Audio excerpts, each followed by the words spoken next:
Welcome everyone to the Vendetta Sports Daily Show. I am Jermaine Pena.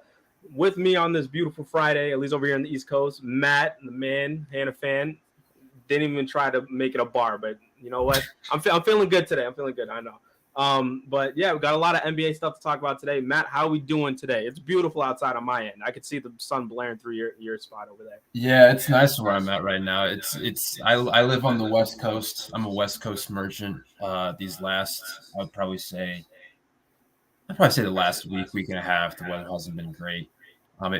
Where I'm at, you never know what you're gonna get with the weather. I mean, like most places, but it could be like 80 degrees one week or hit the 80s, and then the next week it could be like 55. It's just like That right, that's just how it's like over here in Massachusetts. It's like it yeah, could be the sun's out, shine and everything. It's 80-degree weather, beautiful. Very next day, rain. You're in the house all day. right. It's just ugly outside. But hey, that's just how it is over here in Northeast, I guess. But let's Yeah. let's talk some basketball, shall we? Yeah, All right. please. I don't want to talk about weather anymore unless you're ESPN talking. Making us Unless you're feel ESPN old. talking about the Knicks in Miami. I don't want to talk about the weather. No, okay, all good. So, do you want to dive into Miami real quick? You want No, to we can start with Boston. They played last night. What are Okay. your thoughts? I was prepping probably with like 6 minutes left last night. I was like, all right, tomorrow on the Daily Show, I know Germani's gonna go on his rant. He's gonna be upset. I was what's the word I'm looking for? I was like preparing myself for it. It's like he's gonna But take over the show. yeah, Jason Tatum, he arrived. He made 4 of his final 6 shots after starting, I think, 1 of 15. So 9-point win. Boston won 95-86. Game 7 on Sunday on Mother's Day. My birthday. Where's your head at? Huh? My birthday is on like that. That's the crazy thing about Oh, is it? NBA, this because today is my dad's birthday. Shout out my dad. Happy birthday to you, Papa. Love you. And then my birthday is always on the 14th, and then my older brother is on the 19th. So like this week is always special. So it can either be a really good birthday gift for me on Sunday or the ultimate middle finger for me on Sunday. Right. But watching that game, Jesus Christ! For the first half, I was shitting bricks because I know. So you have Jaylen Brown. He was taking some questionable shots in that first half, and then you had Tatum, who was like 0 of 10, 0 of 11, only had like 3 points at the half, and then like it just looked like they had a good lead, and then they lost it. So it was like I believe the Sixers were up by 2 at the half, and then you got the second half. I'll give my credit to Derek White and Malcolm Brogdon for hitting shots when the main guys weren't going. But the adjustments that the coaching staff of the Celtics did, having Rob start and having Derek White come off the bench, I feel like that was a really good adjustment there. And the way they were going about attacking Joel Embiid, they were having PJ Tucker be the guy to beat them. And so I started seeing a lot of stuff I liked. Tatum showed up 3 quarters a little too late, but I mean, hey, we ended up winning the game, so I'm not mad at that. I'm just hoping he carries that momentum into Game 7. Where my head's at after, I love that mug. That mug is great. I gotta give me a Red Sox mug. That's awesome. But I don't know where I can't remember when I got this, but I got it as a gift. The best thing I got is a Yoda mug. Okay. Got Jolly Ranchers in there. I'm not even a big I have fan like that, but I have a Heat, Yankees, and Vikings one, but the Vikings one, it was like custom ordered from some site, and it had like my name on it, but okay, that's tough. I had a boo-boo and accidentally broke the handle, so Damn. it's now handleless. But besides the point, go on what you were saying about. but yeah, I liked a lot of the things that they did. They came out and they responded to like my thing about this team, and for whatever reason, it's not a memorable Celtics playoff run unless they have a damn Game 7 like in the middle of that. Last season, They went to 2 straight Game 7s. But I love that Jason Tatum actually started knocking down the shots. The 2 shots that he took that he missed that were questionable as hell, just trying to size up and beat and just take them step back threes. I don't like that. But I mean, if you feeling it, I don't care. If we're up, go ahead and take those shots. But no, but yeah, they really just locked it down because they allowed 30 points in the third quarter, and then Jason Tatum outscored them 16 points for Tatum, 13 points for the entire Sixer team in that fourth quarter. So I feel Game 7 is going to be a war, but I have faith in the Celtics team to pull out some more magic and kind of go deep into this into further into the playoffs, I should say, because to my understanding, ever since they lost to LeBron in 2018, they have not lost a Game 7 since. So that feels right. Yeah, I believe that to be the case. Because they beat the Raptors in 7 in the bubble. Yep, and then they beat the Bucks last year and Heat last year, obviously dust. Yeah, I believe that, and then obviously, or not obviously, but we could see that this year. But no, but yeah, I feel like I was really rumbling with this question, like who has more pressure now? Because now it's like you got the Celtics going back to the Garden in Game 7. That if the Garden isn't nuclear with the amount of energy that they have over there, and then we're failing them as a team, as a fan base. But also, I want to look at Doc Rivers, and you got to look at just like that entire Sixers team, but mainly Doc Rivers, because I don't know I want to hear your opinion on this, because if Doc and the Sixers lose this series, where do you put Doc, like just as like just like on the pantheon of coaches in the NBA and just NBA history? Well, I mean, pantheon is a strong word, but I know what you're asking. But in the grand scheme, I guess. Yeah. I mean, I don't know, man. It's tough because it's like he's blown what? I've lost track of this company. He's blown multiple 3-1 leads, 3-2 leads, 2-1 leads, 2-0 leads. It's just I've practically lost count at this point, if I'm being honest with you. But he is also like it's tough because he also is like a champion, or he was a championship level head coach, and so there's very few coaches that can actually say that. Like I still think at least now he's still a tier or two below. I'd probably 2 tiers below like the elite head coaches if I'm doing like a tier list right now. But he's not like a bad head coach. But that's a tough resume. And so if he loses this Game 7 after being up 3-2 again, I don't know. Like it. I would have to do I'm trying to like think of like something like whimsical or whatever on the fly, but I don't know what to do with it. Like I would have to go and like rank head coaches. If I'm doing like the Popoviches or the Phil Jacksons of the world. Dispose. Yeah. Like I mean, just thinking of all time, like where would I put whom where? But I mean, he's certainly not going to crack like my top 5 or anything. At least I can give you that answer. Or probably not my top 10 either, or at least on that tier kind of spectrum. But like, he's blown multiple playoff leads. I mean, he blew multiple playoff leads with the Sixers. He had the 3-1 lead in the bubble with the Clippers. It's just like it. Or no, was that him? In the bubble. Okay, I believe that's when they fired him, and then he went to Philadelphia.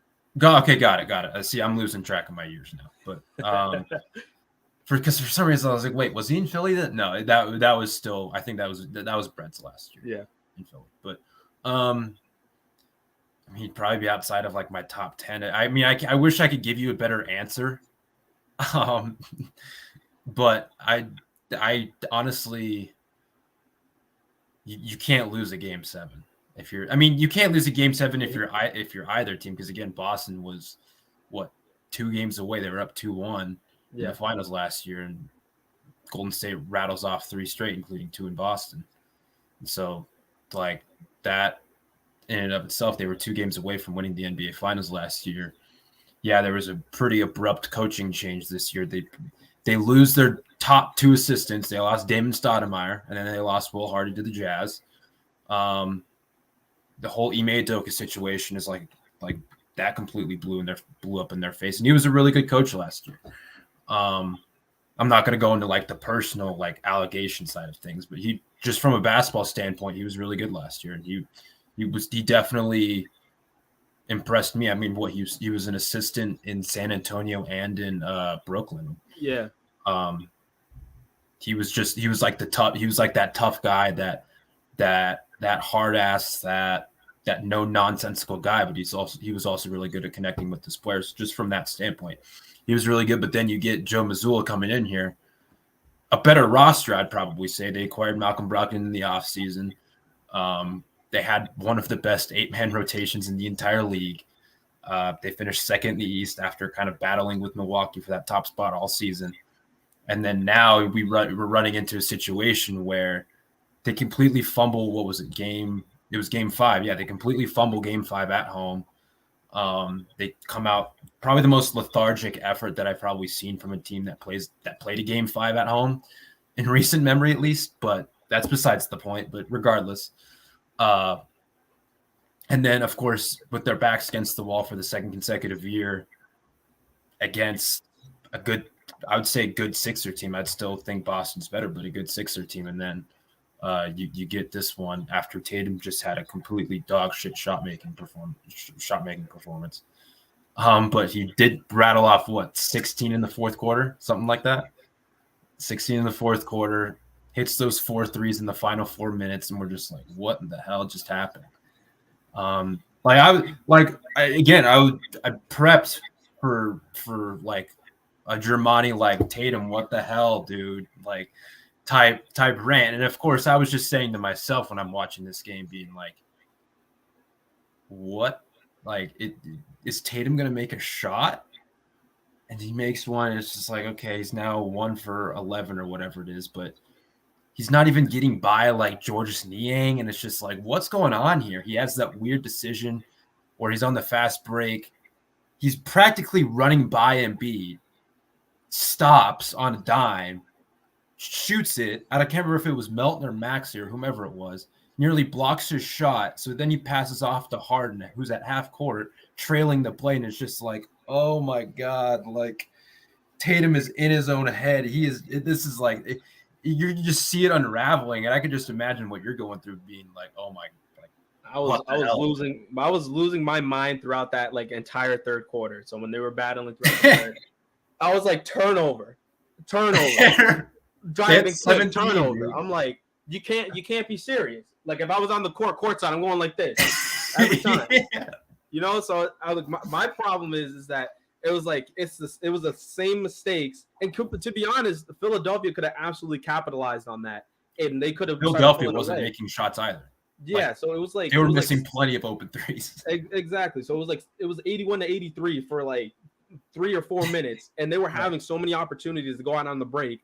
And I'm like, Jesus, like, you can't. I'm like, is the season going to end or isn't it? Every time they threw the ball, and I'm like, right. And it's just the kind of turnovers. They're throwing turnovers. They like I'll give Philadelphia credit for how they were playing defense. They're trying to be like active with their hands and stuff. Me personally, it frustrates me to watch defense like that. But again, it's like, if it works, hey, because it's kind of, I believe Golden State is kind of like the same way, because it's just like guys are so quick to gamble on those passing lanes, and then like sometimes it works out, and that's when it gets frustrating. I'm like, hey, credit to them.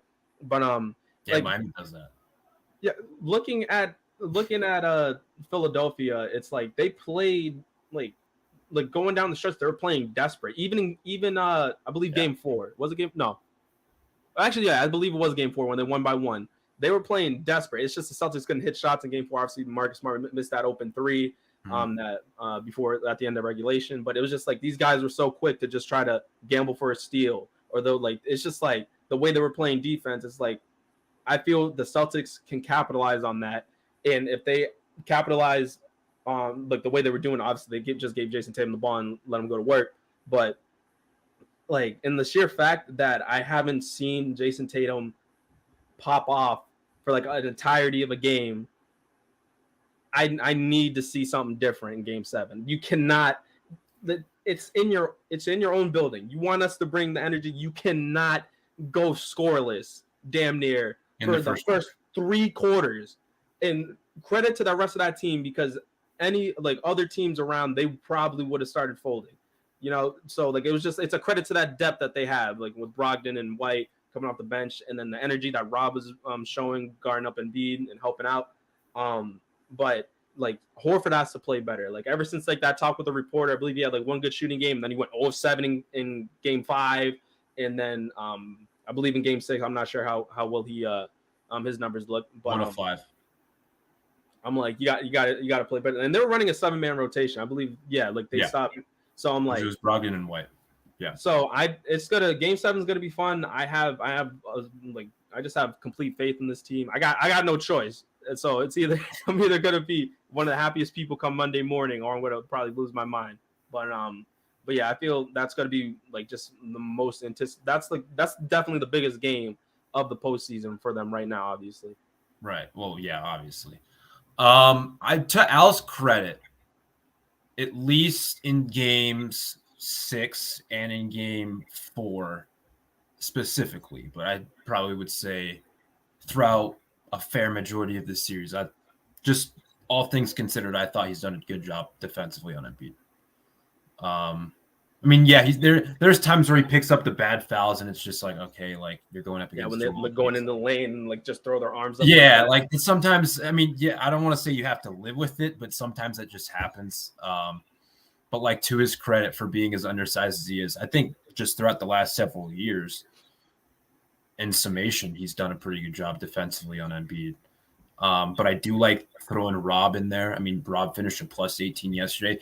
Yesterday was probably the most spry I've seen Rob look in quite some time. I mean, just from an outsider's perspective, whenever I've watched Rob this postseason, it felt like he wasn't like 100% athletically. And just because it's like just the knee injuries and problems that he's had over the years, like obviously when something like that happens, like 1% of your athleticism like slowly goes away from you. Yeah, it deteriorates.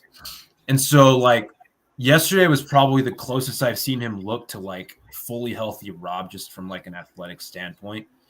At least just what it felt like. Maybe I'm off on that when I say that, but just from my perspective, he looked really good. I mean, yeah, he's not going to get obviously not going to get like shooting volume or anything like that. That's just not how Rob Williams plays, but just him as like a vertical spacer and that lob threat, like that's really important. That's a good form of offense whenever that's able to work with like either whether it's Smart throwing it up or Tatum or whatever it is, or Brogdon, like that's a fashionable form of offense, and that just creates more internal gravity. So whether it's the roll man leaning towards Rob, or whether it's the low man, the tag defender, like whatever it is, that creates additional gravity, and that opens up just perimeter space for whomever is on the corners or wings or whatever the case is. But no, I mean, I thought Rob was really good yesterday in those minutes. I remember, I think it was you and James who were talking about it, and I was just a comment merchant. And I want to say I don't hate going two bigs when Joel and Tucker are off the floor, because it's like you could put Tucker or you could put Rob on Tucker. And again, as I think I commented under that video, I don't remember which Daily Show it was, but I was just like, Tucker's going to be the guy where he's just going to get helped off of, because that's just how teams defend PJ Tucker. And it's just like, can he make, or will he even attempt a couple of threes? Like, if so, I'm sure defenses can live with it. If not, whatever. But like, Rob is like the perfect guy for him to defend off of, because Rob is a very good weak side defender, very good in the lane. Like, he's just been always really good at that, and that's how Boston primarily utilized him last year. And that's like the perfect matchup for him again to operate. And when it's just him defending Embiid, it's not as good. I mean, it's obviously good to have an extra body being thrown at him, like Tatum's been switched on to him a few times, but just from a general sense, like the Rob Horford minutes, which haven't been good this postseason, or at least haven't been good in the very minuscule sample prior to yesterday in this series. It looked really good yesterday. I don't know what it finished, but I mean, I could look it up in a second, but to me, it was like one of the best changes that you can make. And it worked out as well as you would like it to help out. I mean, I know he only played 28 minutes, but you're not going to get a whole lot of minutes from Rob. That's just not how it's going to be nowadays. Yeah, a lot of just short, high energy minutes, and then you take him off the floor. With just watching, even just discussing what I saw in Game 5 and what changed in Game 6. Also, it was a constitute of like Game 5, Embiid was torching him from mid range, like right. And that pick and roll, like that, like seems like that's their absolute go to, is the Harden Embiid pick and roll. So That has been all season. Yeah, so just watching it, like Embiid in Game 5 just wasn't missing. So like he was able to take them off the dribble in the mid range, and then I believe he didn't even hit him and Harden. Don't believe hit a three yesterday, but Harden went like 0 of 6 from three. It was like wow. But so like I guess that's something to keep an eye of. But with Embiid, the fact that he's so good in the mid range game, like it just adds a different level to his game, and obviously that's why he's the MVP and being able to take the big guys off the dribble like that because you got. But just the adjustment of Rob coming in over to help, so it forces Embiid to keep taking those face-up jumpers instead of trying to make his way into the paint where he can do I feel like he's best at anyway. But being able to add that mid-range game and just the way they were going about, I feel when the pick and roll was working and they were trying to over compensate with James Harden, I feel like they just allowed Embiid just to get to his spots and be able to knock down those shots. And like it wasn't like really any cheapies. It was just cash every time he had the ball. So Game 6, seeing like 2 or 3 guys throwing at him, forcing somebody else to take those shots. So like I know PJ hit one. I know George Niang hit a couple. Yeah, George Niang was like hit a couple in the fourth. He hit a couple. And he was like, it felt like backbreakers at the time. Yeah, because you're like, if I was Jason Tatum, like kudos to him. Like it's such a mental game with basketball. Like you're 0 of 10, then you see the damn guy who's getting like 12, like he's only playing like 12 minutes a game, knocking down something. I'm like, I would have lose my mind, but hey, he locked in, so I give all the credit in the world to him. But no, but yeah, I do believe Boston at this point. It's Boston's series to lose, but also it was up to Philadelphia. You guys had the chance to close them out on your home floor. Now all the momentum is with the Celtics right now, so I'm praying because. For whatever reason, this is like ever since I've been a fan of this team, it's like game 7 after game 7 after game 7. It seems like so. It's the best 2 words in sports.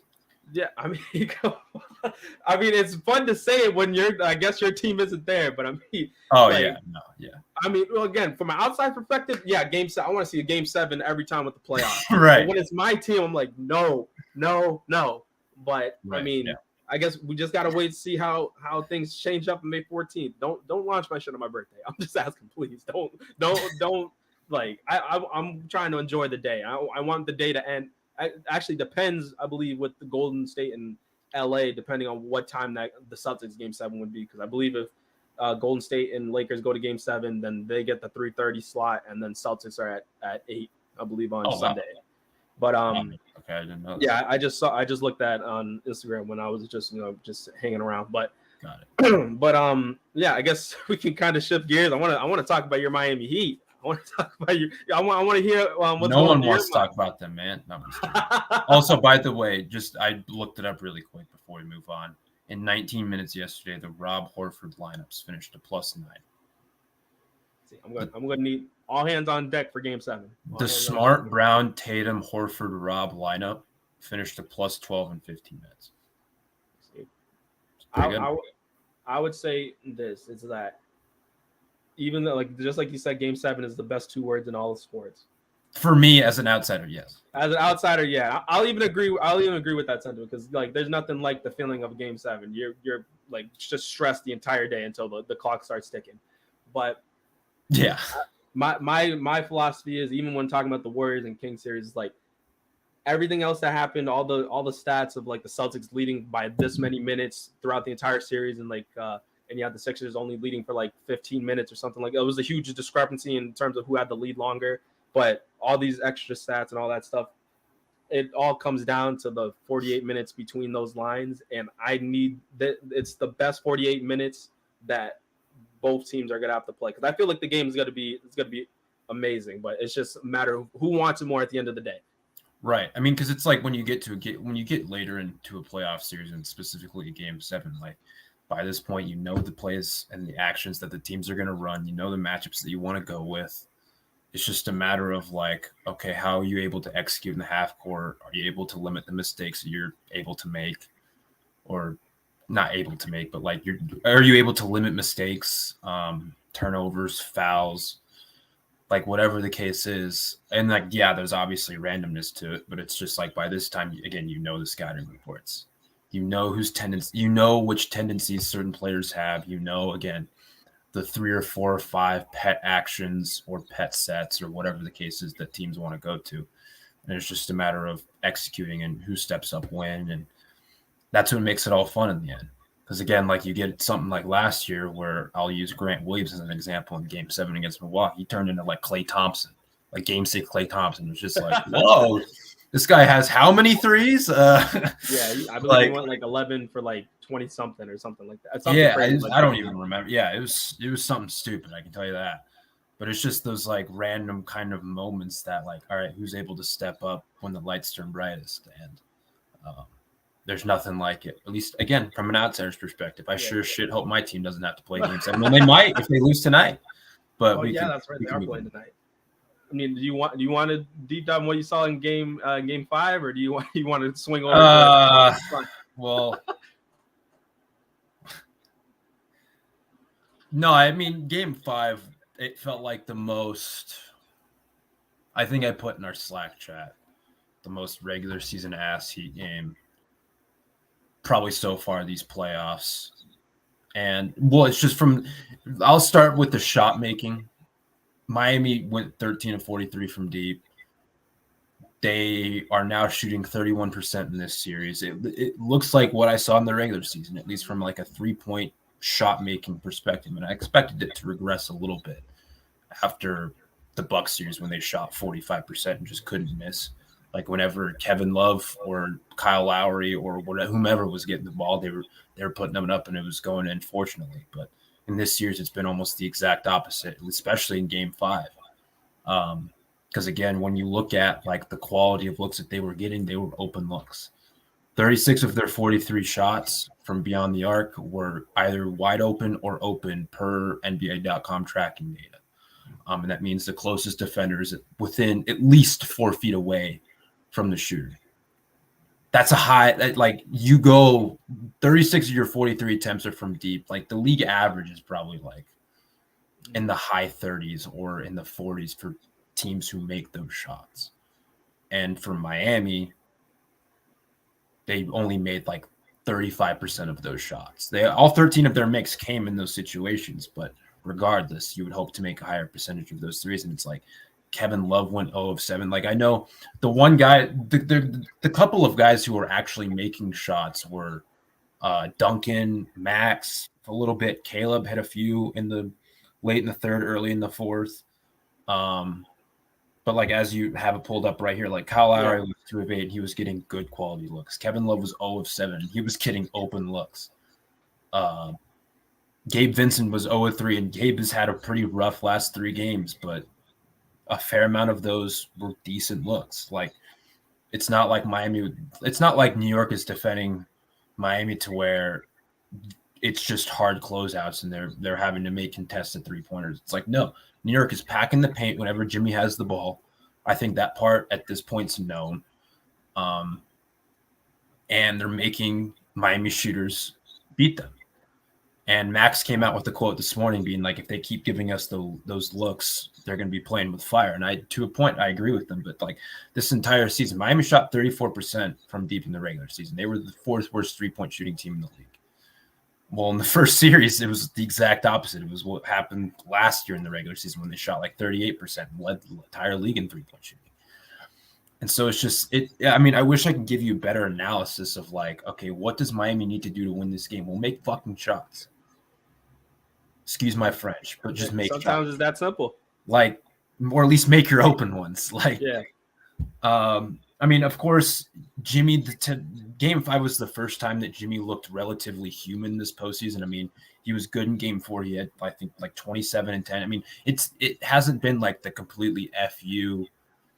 I'm going on an 11-0 run by myself because I can, Jimmy. But it is Jimmy's played well this series, but like. Game 5 was the first time where he's looked human.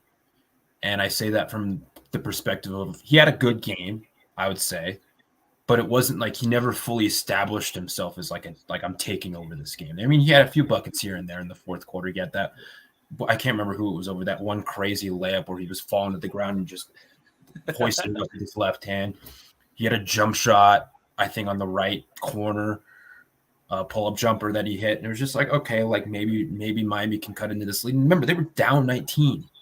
It's not like it was close the entire game. They were down 19. They start making shots. They cut it to 2, but they couldn't get over the hump. But I also believe that so much credit should go to Jalen Brunson and RJ Barrett and Julius Randle for the final 3 quarters of what they did.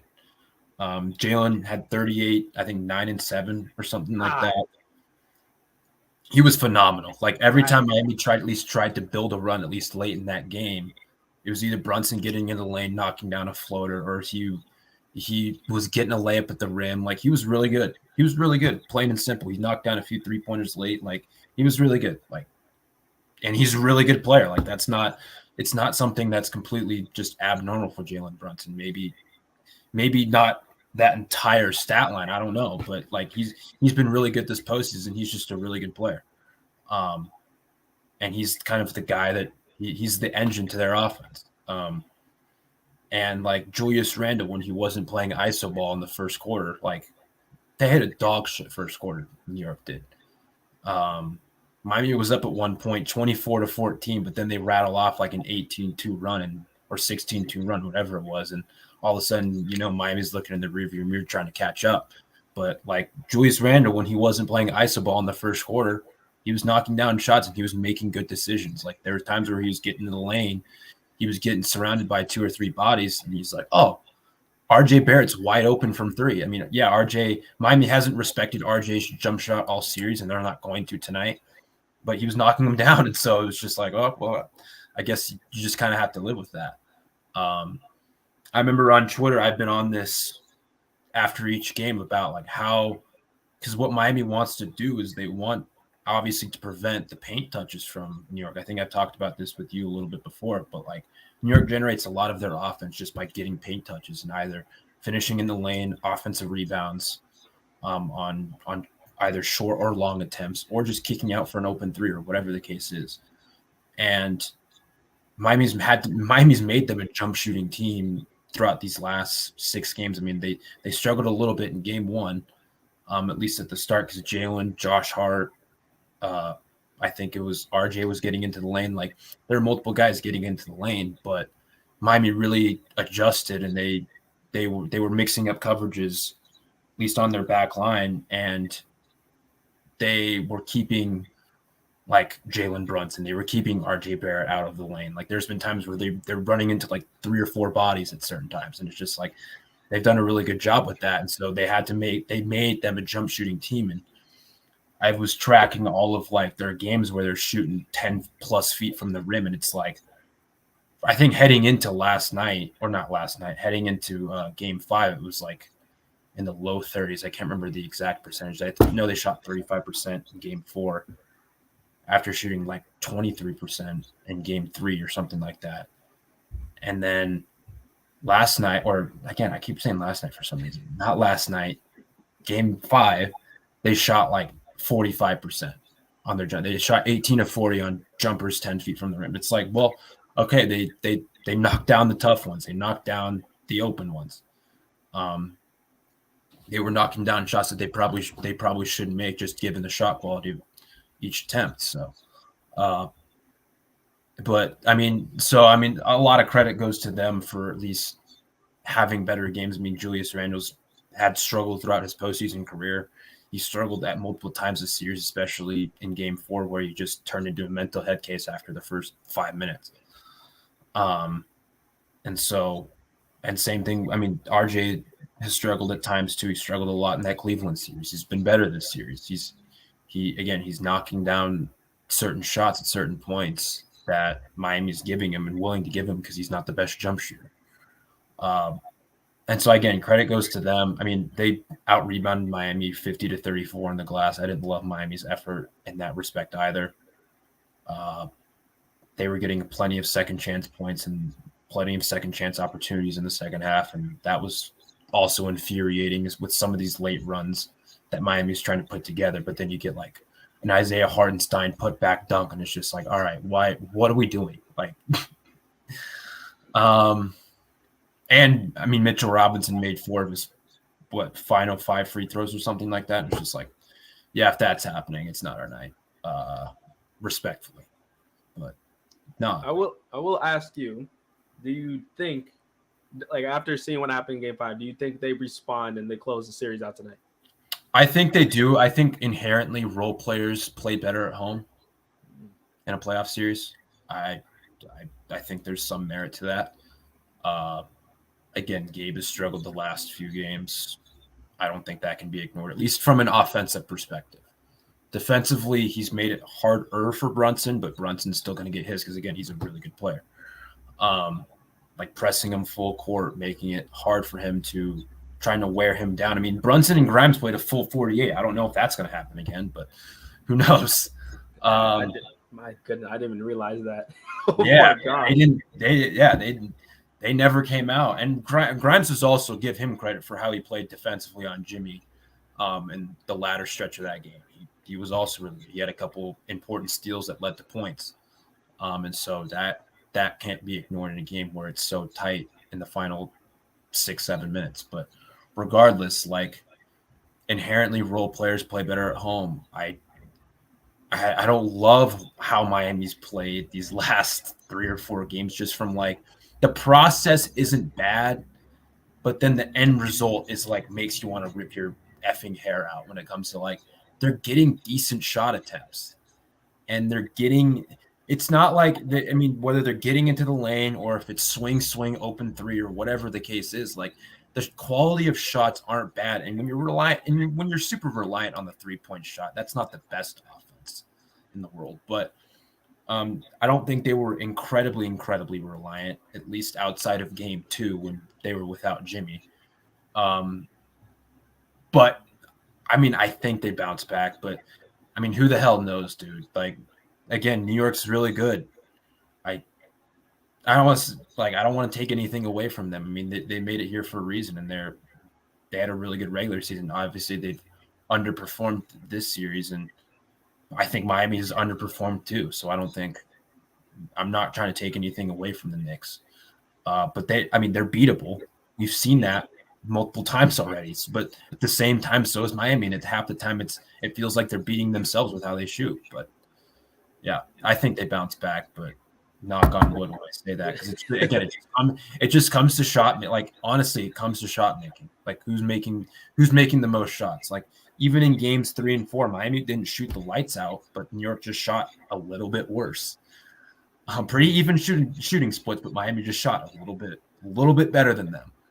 And of course, like the rebounding, if Miami can hold them on the offensive glass, or if the Knicks force a lot of turnovers not a lot of turnovers, but they force turnovers, and that's how they get some easy offense in transition. And so if Miami's able to limit the turnovers, limit the mistakes, stay out of foul trouble. I mean, I did receive some terrible news this morning that good old Scotty F is going to be reffing tonight's game. And Miami just can't win a single game when Scott Foster. I keep calling him Scotty because I don't want to call him Scott Foster, but Scott Foster. Miami just can't ever win a game when he's the ref. It's just one of those deals.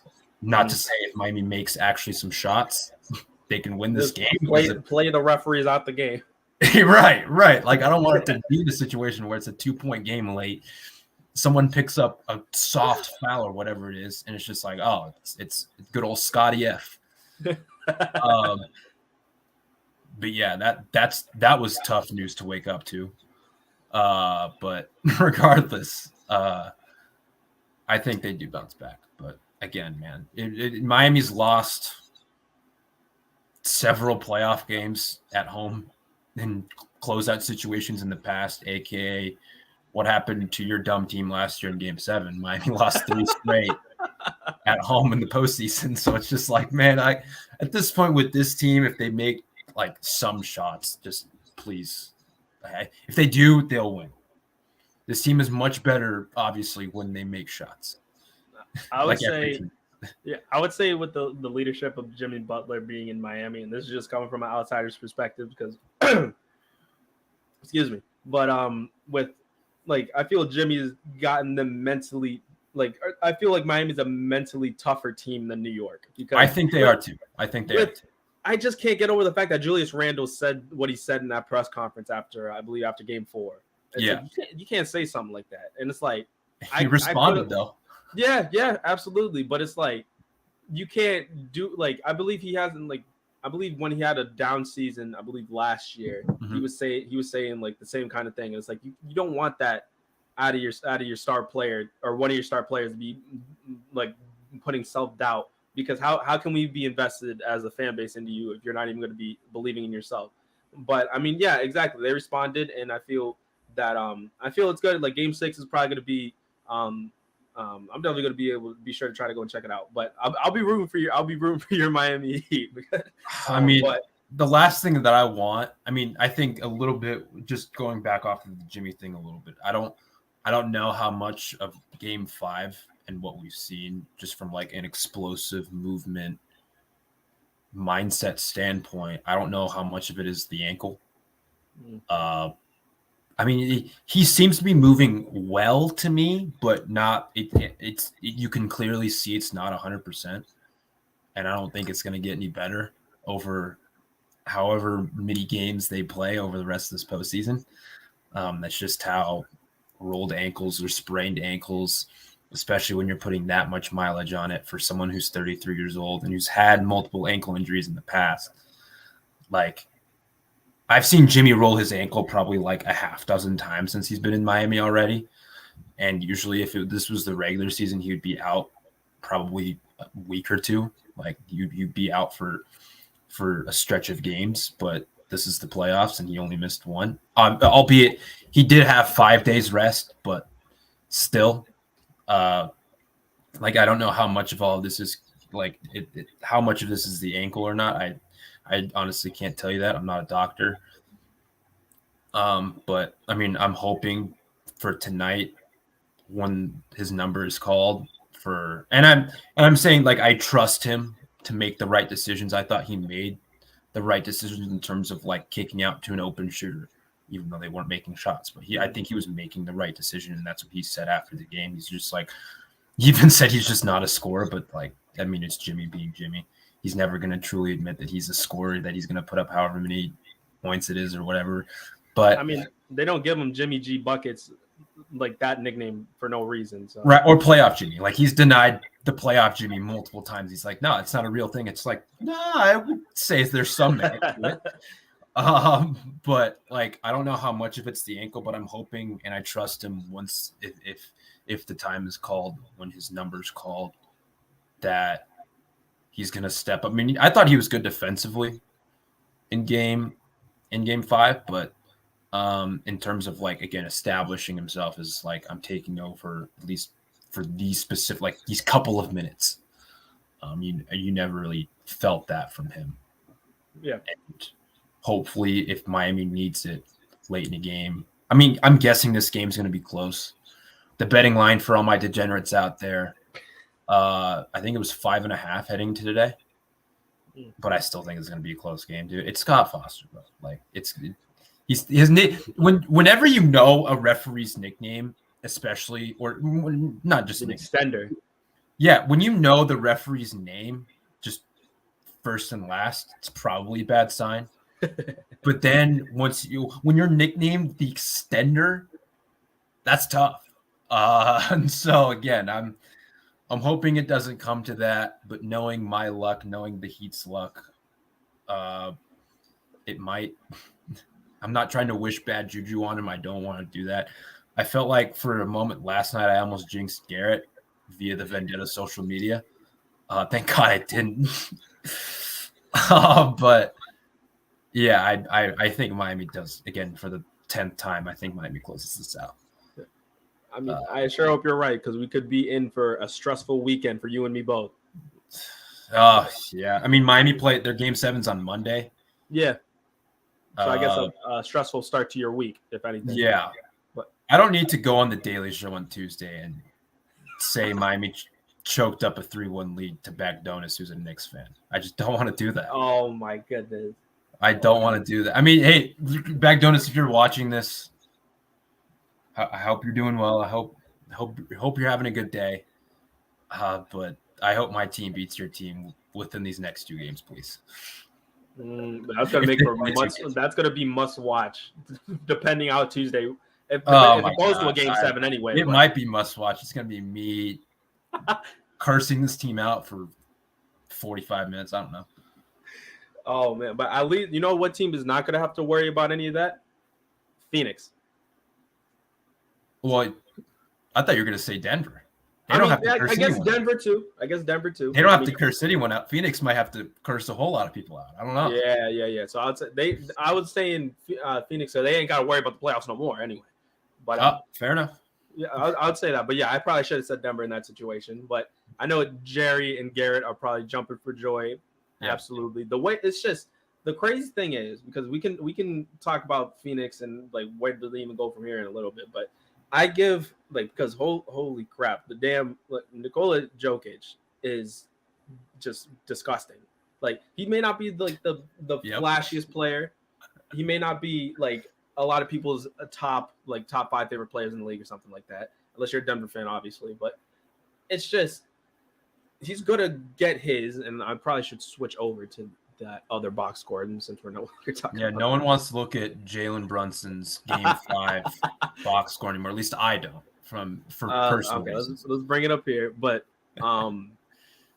yeah, you had that's Phoenix. Come on, where's Denver? Here we are. So yeah, dude had I believe it was a 32-point triple-double from the looks of it. But absolutely insane numbers from him, and they're on their way to the conference finals to face either the Golden State Warriors or the Lakers. But also it's just like I don't know what it is about this team that but yeah, again, like it kind of reminds me of the I'm not going to compare them to the Spurs of old, but just obviously them not being the flashiest team. They have a lot of really good players. I mean, even like when the big three, like late 2010s when they were winning those championships, or early 2010s, I should say, when they were winning those championships, Tim Duncan wasn't putting up numbers like this. So I'll give them credit. Jokic has been an absolute stud, and he proved so as much during this going up against the Suns. But yeah, give me your thoughts on the series. What did you see? And I mean, if you want to talk about Denver, if you want to really dive into Phoenix a little bit, but I would say I don't know if I've been on record with this, so I'm going to say it right now. Among the teams that are left, I think I trust Denver the most, and I don't know if it's close. At least from they have the league's best, or at least in the playoffs, they have the best offense. They have damn near top 5 defense. They're the best rebounding team. They have the top rebounding percentage. I think they have the top defensive rebounding percentage. They have the 3rd highest offensive rebounding percentage. They have the lowest turnover rate. They don't turn the ball over. They've done a fairly good job, especially in the Sun series, defending without fouling. And we could attribute that to, they only played the Suns without Chris Paul or they don't have depth or whatever. They washed Phoenix, I would say, for a decent amount of the series. It took some Herculean, heroic Devin Booker / Kevin Durant performances to even get 2 games. I don't think that can be ignored. And not that they were bad in the games that they lost, but it just felt like Denver didn't have, or not Denver, Phoenix just didn't have enough weapons in the end. And it sucks for CP because it's they go up 2-0 in the series. He injures his groin, I think, game in the 3rd quarter of game 2. And it's just that could be not the series, but you're down. Excuse me. I think I might have said they were up 2-0. No, they were down 2-0 when that happened. And it's just that might be the series. But even then, Denver at really any point can generate good offense just because of, again, they have the 2-time MVP. They have multiple good offensive players and Jamal Murray who can heat up at any moment.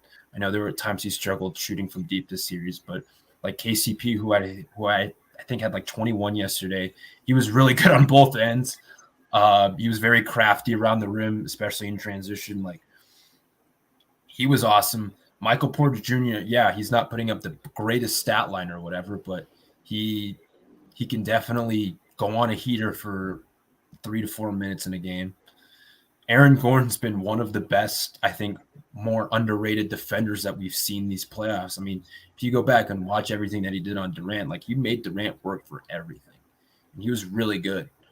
Yeah, he's not going to put up 15, 20 points or whatever, but he doesn't need to.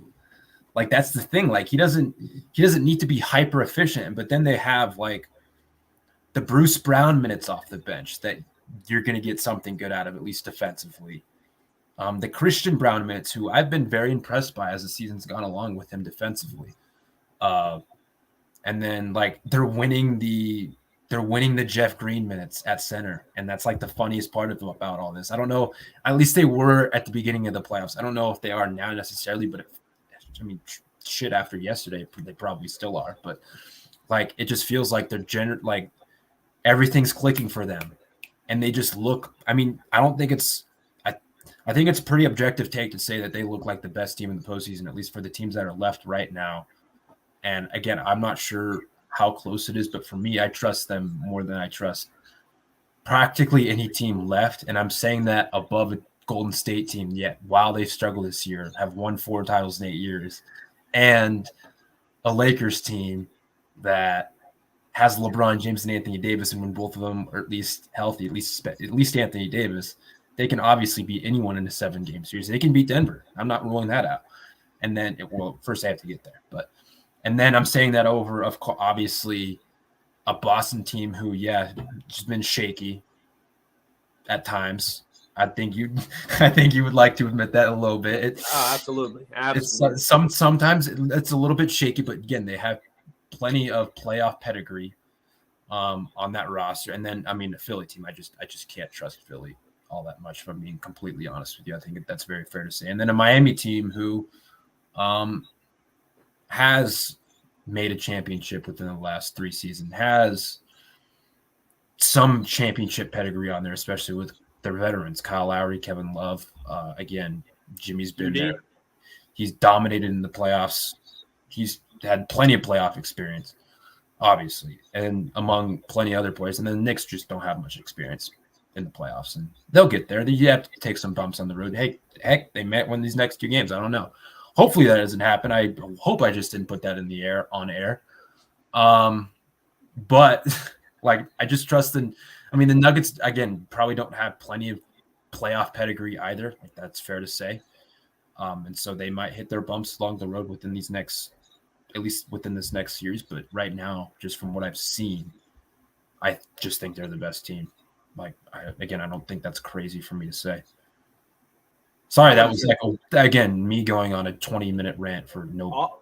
Again, no need to apologize. All good.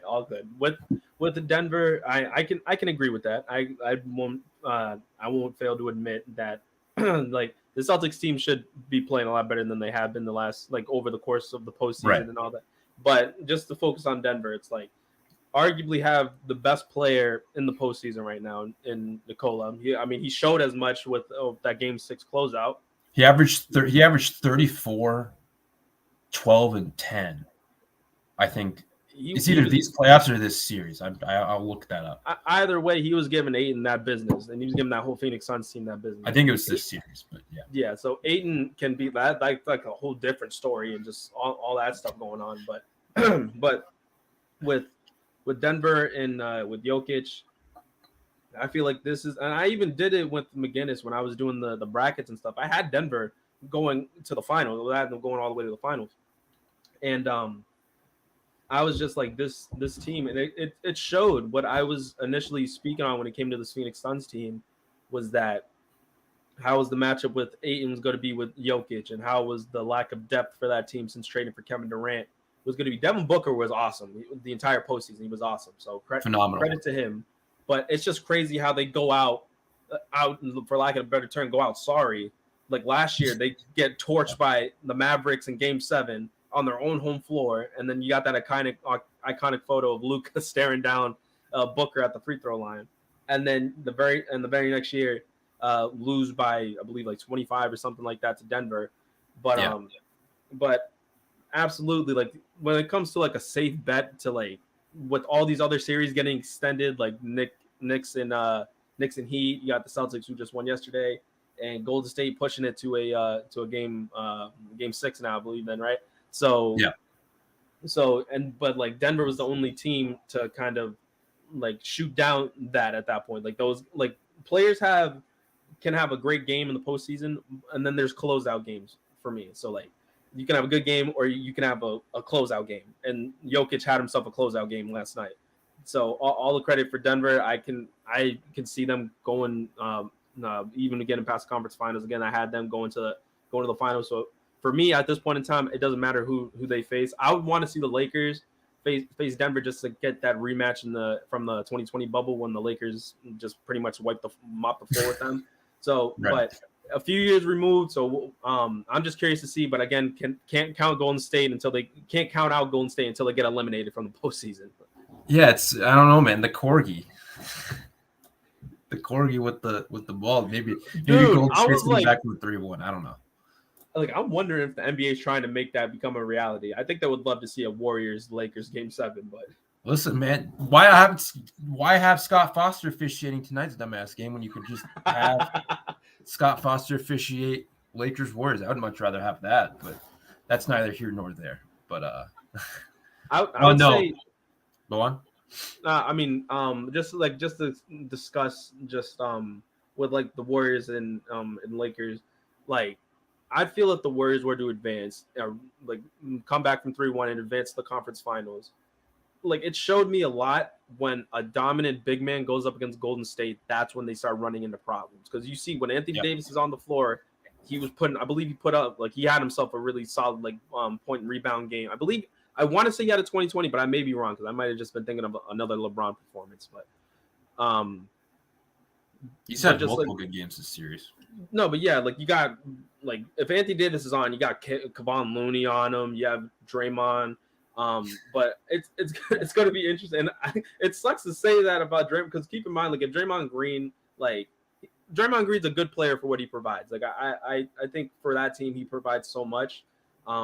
It's just crazy to see that like just even from a few years ago, like his jump shot deteriorated, so he's not really a jump shooter. He's a really good playmaker. He's really good at getting guys in their spots and having them hit open shots. But right. I would say like the great thing about the postseason is that if you just get hot at the right time, you can go on a run, and that can go for a bunch of different sports, basketball, baseball. So it's going to be interesting to see because Game 6 is tonight, right? For Lakers Warriors. Yeah. So I would say it's going to be real interesting to see. Because I believe if I am not mistaken, then you got it's going to be in Los Angeles. Yeah. So it's like it's good. All bets are off if it goes Game 7. I couldn't give you a clear cut answer if they allow that to go to 7. But I'm anticipating a LeBron masterclass, whether it's a win or lose, because I believe he didn't play all too well in that game 5, I believe. I mean, I think he played. I don't remember his exact stat line, but he hit. I mean, I know he knocked down a couple of threes. Like he played all right, but again, I've talked about this with you and James before when I was the comment merchant again, but I just don't know with LeBron and his foot. Like it for some reason I feel like just something's missing, and it could be. I don't think it's the age because we've seen it before, but. It's the foot injury, but at the same time, as we've seen throughout these playoffs, he doesn't need to go a full 120% to win some of these games when you're getting contributions like you have from Anthony Davis, when D'Angelo Russell heats up, when Austin Reeves is getting his 15 points a night and being a good shot creator. Like, I don't know what I just don't know, like, if you need the LeBron, like, complete FU, I'm going 35 and 12 with 10 assists. I'm just completely dominating this game from that perspective. Like, I just don't think they need that. So I think that's also fair to say. But I don't, like, I wonder if tonight's the first night. I don't know, but it's just I can't get it out of my head, just the lingering concerns. Like, he's been dealing with that foot for, like, a month at least. I think I'd say like a month and a half. And I don't think it's gotten better. But like just going back to like the whole like Anthony Davis, like they're playing small on him type deal. Like it's this was one of the, I think, more enjoyable series for me from like a pure basketball X's and O's. Like, how is Golden State going to counter this mountain of a man standpoint? And it's, as we've seen these last couple of games, it's been a lot of high pick and roll. It's trying to get Davis on the perimeter, and I was hoping that would be the game plan, especially at the start, but it wasn't. I mean, Los Angeles, just when Steph and Claire are off the ball, just do a phenomenal job top locking those two players and kind of funnel them into an Anthony Davis who's just sitting in the paint. But when you're able to get him in high pick and roll, especially when the ball's in Steph's hands, well, then you can get 3-on-2s, you can get 2-on-1s, 4-on-3s on the weak side, depending on where you're running it. And you're opening up your offense in that aspect, because it's like if you play high on Davis or if you play high on Curry, well, then he's just going to deliver that pocket pass to Draymond, who's just rolling downhill. And if you have Clay on one side, on the same side that he's catching it on, well, you can't help off of Clay, so then what are you going to do? And that kind of bends the defense and creates like chaos on the back line for that. But then there's other possessions where it's like, oh, well, if Davis is playing off Steph, okay, well, you have to navigate the screen well, because if you don't, well, then Steph's just going to have an open shot.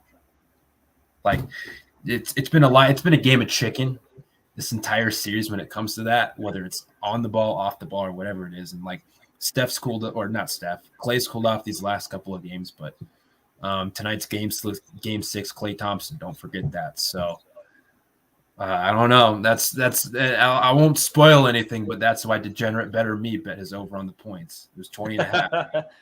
And so, man, listen. Hey, so I mean, yeah, that's something to keep an eye out for. I totally forgot that Draymond put up 20 points that last game. So did I. I was like, my goodness, but yeah, it sucks for me on the East Coast. Obviously, you in the West Coast, so like being able to watch those games is no problem. Me staying up to like having to finish watching those games at like 1:00 in the morning if it's just the end of regulation. So I haven't really been able, like, as much. I wish I was able to watch the games a lot more as I've been able to. Obviously, I got my own damn stressful series to worry about right now. But I would say it's gonna be. I'm gonna at least try to make it a point to watch this game, and just see how things work out there.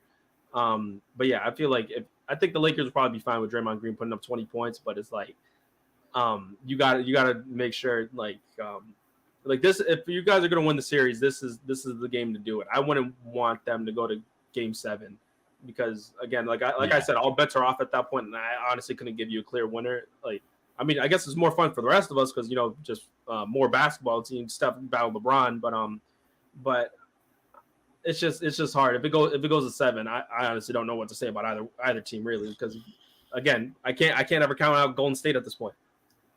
No, I mean, yeah, you can't. And something else to keep an eye on these last couple of games, if it goes that far, is how is what Golden State do, again, going to wear on the legs of LeBron and AD. The more they're getting out in transition, the more those two guys are having to run. And, I mean, who knows if you're getting – if either one's taking possessions off or whatever the case is. Like, I don't know. It's just something to keep a little micro eye on as you're watching these. I think they'll be fine tonight, at least at home, energized crowd, closeout game. Like, I think we'll have good games from both of them, if I'm being honest. But just something to keep an eye on. Like, if Golden State goes on a mini run, like, all right, how exactly do they respond? Something else I didn't notice is that Steph had himself 27 while only shooting 3 of 11 from 3. So I anticipate a better shooting game from him. But he's had a couple rough ones. I think he went like 3 of 14 in game 4, something like that. I know it was like, I believe if it's the same game, he took like back-to-back threes with like under 5 seconds left that both missed. That would have won them the game, I believe. Yeah, that was And that was something else that I didn't realize is how bad he is of a. I mean, obviously he takes a lot of them, and like obviously down in the final seconds you want Steph to shoot it, but it's just like the fact that he hasn't had that like he should try his best to stay away from having to get down to like the final 5 seconds of the game and have to take those kinds of shots. But hey, for Golden State's sake, I'm sure they're praying that turns around if it ever came down to it. But And those two positions where Anthony Davis was defending him in space on the perimeter, like he did a really good job. I'm like, you leaving him open, that like you leaving the greatest shooter that we've seen open like that is crazy. So I mean that's that's a really crazy game of chicken right there. If anything, it's like you ain't gonna hit it. You ain't gonna hit it. And I was like, that's crazy. But yeah, okay. So we talked about the Celtics extending into Game 7 come Sunday. We got talk about your Heat Game 6 tonight with the Knicks. Talk about Denver and the Denver closing out the Suns and Jokic playing how he's been playing. And we just got done watching, talking about Golden State and Lakers. So do you have any bold predictions going into the next couple of days here? Bold predictions? Yeah, just one, if you could think of one.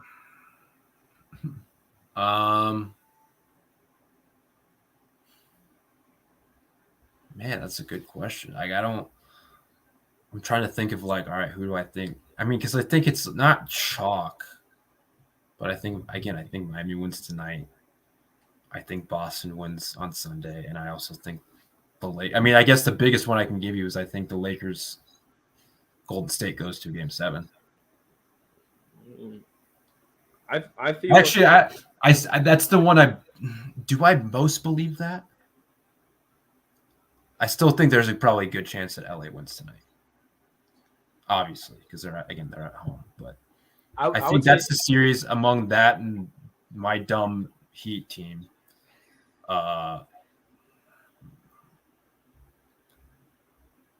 don't know if I can give you anything. I mean, could we get I don't know, a Jordan Poole masterclass or something? I don't know.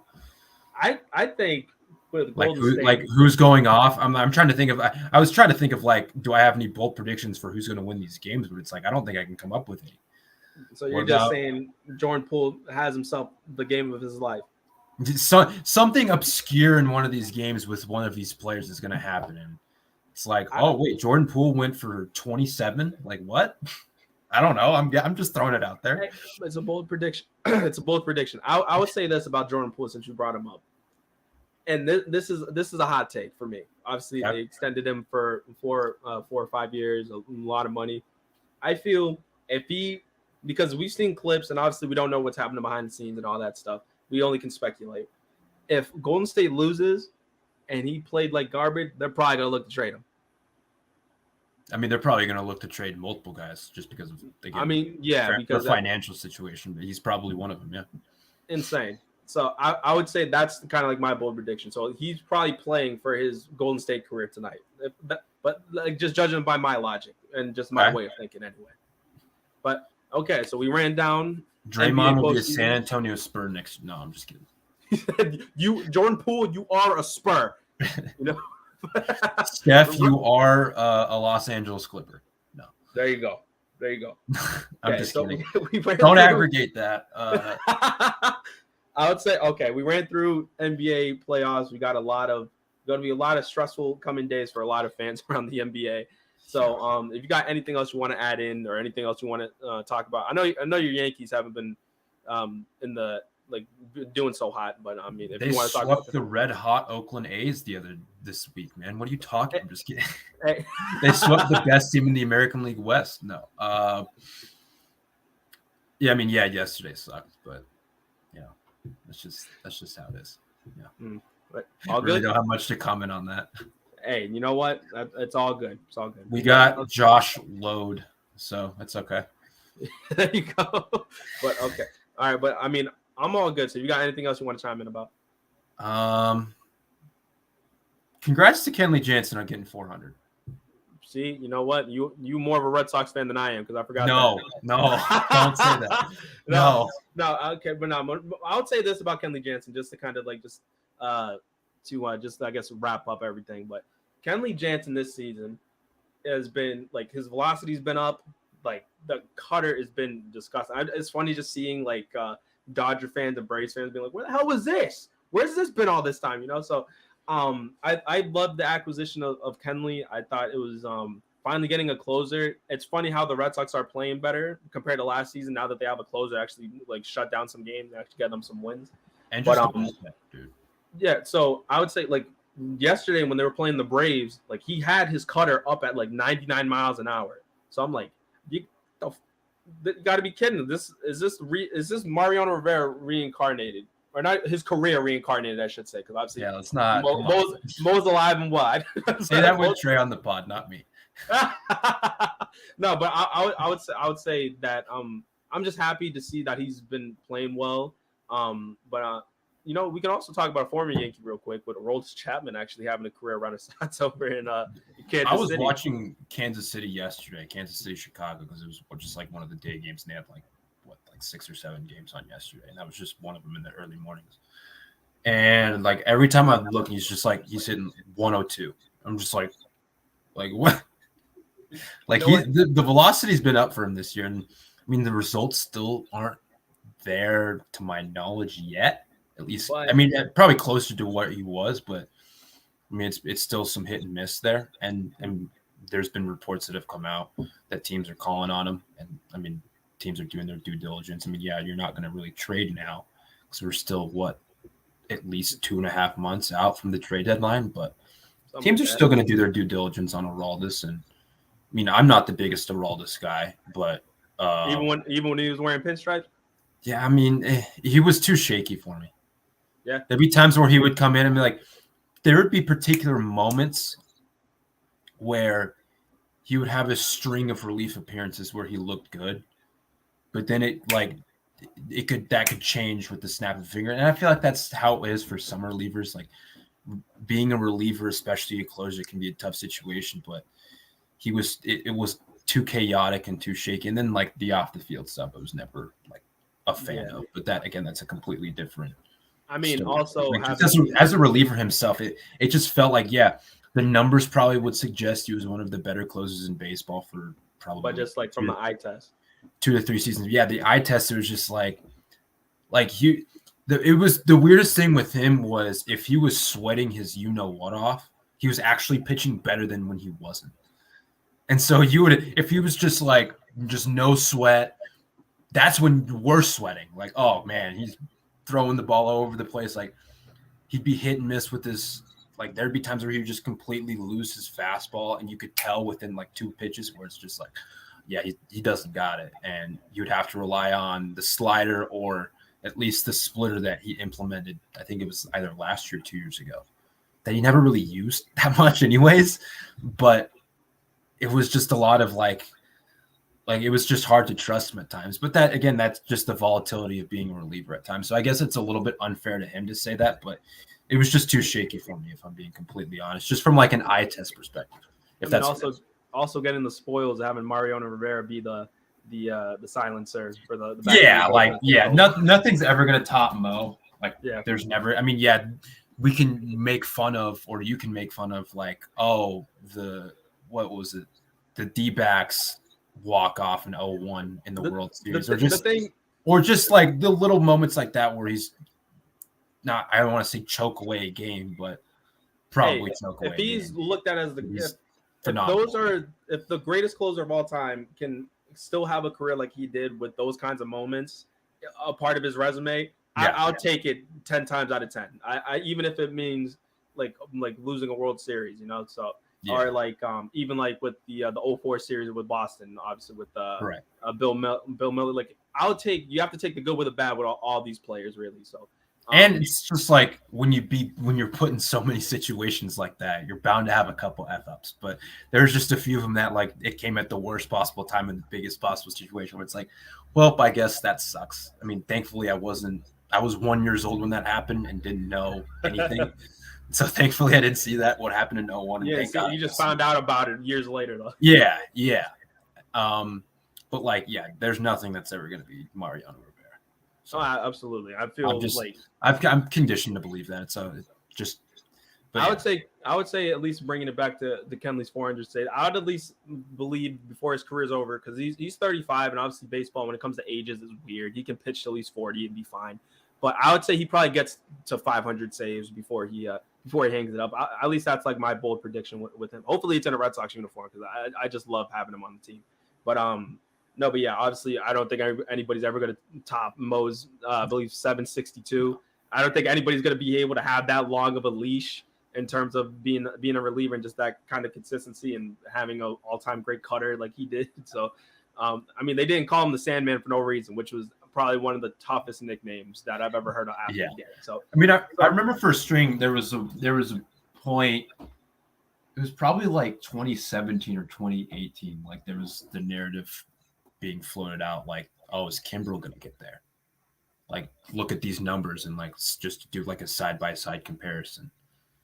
And it's just like, dude, when you're doing it for however long you did it for 20 years, man. Like Mo did it forever, and it's just like Kimbrel. I mean, he was good, obviously, when he was in Boston, and like the very beginning of it when he was in Atlanta. But it was just like he's not gonna get.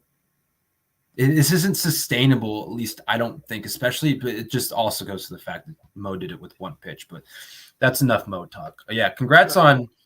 And I all partially brought that up because there was an article on ESPN that was written, I think, this morning about like him being like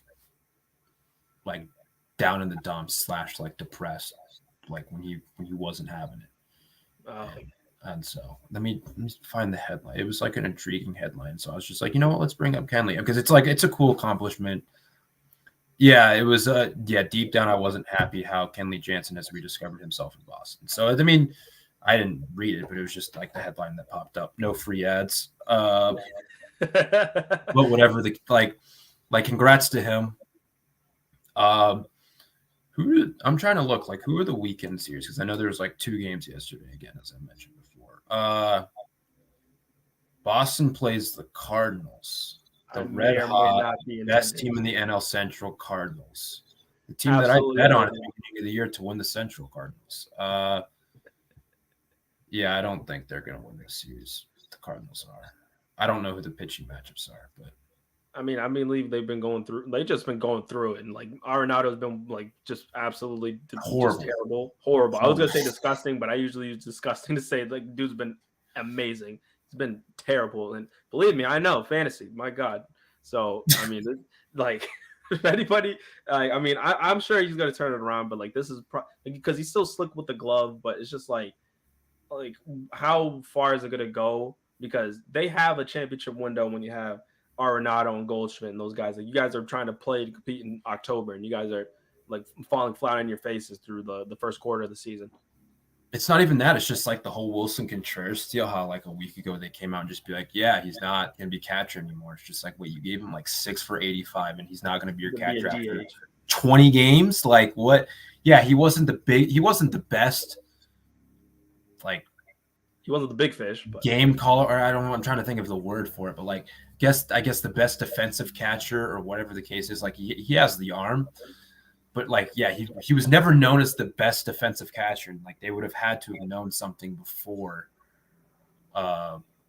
They would have had to known something beforehand. But it's just like, is he just? I don't know what the exact story is. I haven't done enough research. I think it might be a relationship with the pitchers. I believe that may be right. I was gonna mention like, is he calling pitches or something that he's not supposed to call, or is it? It's got to be something along those lines of like the relationships with the pitcher. Like there could be multiple things to it, but it's just very weird optics. How it feels just almost like a panic move. Like, oh yeah, guess what? You're going to be the DH for the rest of the season. It's just like, wait, like you signed me to this like not lucrative deal, but they gave him big money. They gave him big money to someone to be their backstop for at least the foreseeable future. But then you're canning that in the first year after 20 or 30 games, whatever the number was. Probably about 30 games, but regardless, it doesn't really matter at that point. But then you're getting struggling performances out of like Brendan Donovan, who's expected to have like at least a better year coming into this year. Tommy Edman, Tyler O'Neill, who got benched like 5 games into the season for not rounding the bases supposedly in time. Or supposedly the way that Mormo wants him to. Like it's just been a weird year in terms of like the optics of it all. But that's neither here nor there. But like when you have championship aspirations, because again, they looked on paper like were one of the best teams in the NL last year. They're always a weird good team because like these guys were out, I believe, like Right. out of the playoffs like 2 years ago, and then they rang off like that 20-game win streak to find themselves in October. So Right. as long as they keep their head above water, I guess I wouldn't be surprised if they turn around and start bouncing back because I believe Goldie's still been playing well. Arenado, like he's too good of a player to be playing like this bad. So I feel like at least there's going to be some sort of resurgence in that team in one way or another. But yeah, looking at it right now, Goldschmidt 933 OPS hitting 306, 7 homers, 20 RBIs, 14 doubles. Like he's had a good season. He needs help. Help. Nolan Gorman can't do everything else as well. Because he's also been good this year. But no, yeah, you're right. Like I'm just looking at the standings right now. They're 3.5 games behind Cincinnati. 5.5, 6, no, 5. No, that's 5.5 behind Chicago. 7.5 behind Milwaukee, and then just 8 back of Pittsburgh for the NL Central lead. But like it's just been a weird season. Baseball is weird. Like you can have really bad starts and yet still find a way to dig yourself out of a hole, but you don't want to dig yourself out of a hole early. So yeah, I mean, I don't know. I don't want to say I have faith, but right now, from what I've seen through these first 38 games, I just don't. Yeah, I mean, again, baseball is weird. It can change like that. That's the beauty of baseball, especially like trudging into October, which is for me probably the best time of the year in terms of highs and lows. Yep, absolutely. So that's a good place to end off on. Something to keep an eye on for the Cardinals and just for the rest of the MLB season with the All-Star game and stuff coming up in the next couple of months and all that. But yeah, Matt, appreciate the time, man. As always, absolute blast talking NBA and baseball with you, man. So but yeah, I mean, you got anything else you want to add? Yeah, hey, no problem. It's always a good time. No, I go Heat. Finish this shit tonight. Again, excuse my French mom. Sorry if you're watching this. Please like and subscribe. Please go to the vendettasportsmedia.com website. We have a bunch of great content going on there. Go to the Vendetta Sports Media podcast channel on YouTube. Go to even the main channel on YouTube. There's content being put out there. So yeah, please go check all that out. Like and subscribe. Follow us on Twitter. And I hope everyone has a good Friday and a good rest of their weekend, albeit for some of us stressful. Yeah, absolutely. So, all right. Thank you all for watching, and we'll see you guys next week. Take care, everyone.